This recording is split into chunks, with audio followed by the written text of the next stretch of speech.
आत्मा का ज्ञान, पक्का पक्का ज्ञान एक के सिवाय और कोई में भी नहीं है। कोई कहे नहीं, राधा कृष्ण की आत्मा में तो आत्मा का पक्का ज्ञान है, 16 कला संपूर्ण। अगर 16 कला संपूर्ण ज्ञान है तो वो भी ऐसी स्टेज धारण करके दिखाएं। कैसी? कि दृष्टि मात्र की भी जरूरत न रहे कर्म करने के लिए। क्या? संतान की उत्पत्ति करना ये सृष्टि में आने वालों का मुख्य कर्म है कि नहीं? इस कर्म से कोई जुदा होकर रहता है? नहीं, ये मुख्य कर्म है। इसलिए आज लोगों में इतनी धारणा पक्की है, खास भारतवासियों में, कि जिसने जन्म लिया है उसे दूसरे को जन्म जरूर देना है, इसलिए शादी जरूर करना है। अब उन्हें तो ये पता नहीं है कि ये शादी करना, ये बच्चे पैदा करना, इसकी ऊंचे से ऊंची स्टेज कौन सी है? जिस स्टेज में 100% सुख है, 100% शांति है, इसलिए उसको कहते हैं ऊंचे ते ऊंचे भगवान। ऊंचे न ऊंचे देवता कहा जाता है या भगवान? भगवान कहा जाता है। ये थोड़े कहेंगे ऊंचे ते ऊंचे शंकर देवता, वो ऊंचे ते ऊंचे है। अगर ऊंचे ते ऊंचे होता तो नहीं, शंकर भगवान कहते हैं ना। अगर ऊंचे ते ऊंचे होता तो कोई प्रूफ दो कि ऊंचे ते ऊंचे हो ही नहीं सकता।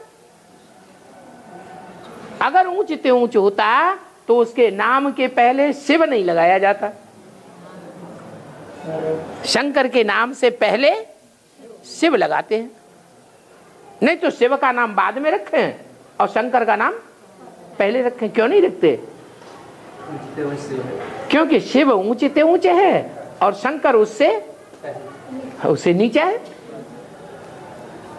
तो बताया कि आत्मा का ज्ञान, ऐसी स्टेज वाली आत्मा का ज्ञान और कोई के अंदर नहीं है।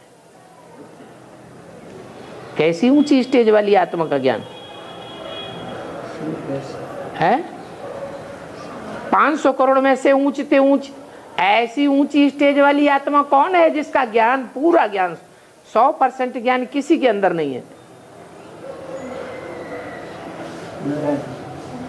नारायण के अंदर नहीं है? नारायण के अंदर नहीं है। अगर नहीं होता तो बाबा ये क्यों कहते सबसे अच्छा पुरुषार्थ है नारायण को याद करना? नीच को हम क्यों याद करें अगर नारायण ऊंचे ऊंच स्टेज वाला नहीं है? इससे साबित होता है ज्ञान आत्मा का जितना गहरा हमारे अंदर स्वयं है, हम जितना अपनी आत्मा को अच्छी तरह गहराई से जान सकते हैं उतना और कोई नहीं जान सकता।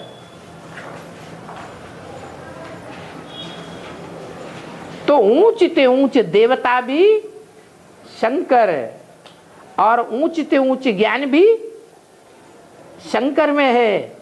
सिर्फ अपना ही ज्ञान नहीं है, जो देवताओं से भी ऊंचे है। कौन? भगवान शिव, उसका भी ज्ञान उसके अंदर है। ये प्रवृत्ति मार्ग है।